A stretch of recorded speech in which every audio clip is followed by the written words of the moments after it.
Ayan mga lods. Hello po. Sinamantala natin ngayon yung gala. Ito, hapon na. Gabi na pala, alas 8 na ng hapon. Ngayon nandito ako sa tulay. Yung tulay ng Croatia. Ayan. At mamata natin sa baba yung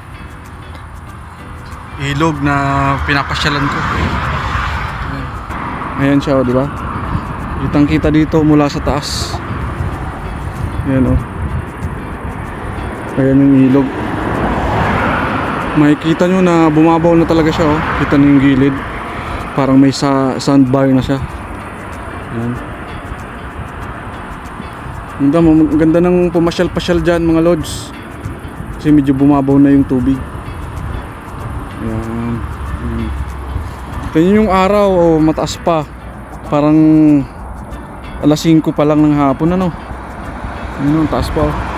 Pero ano, alas 8 na dito mga lods.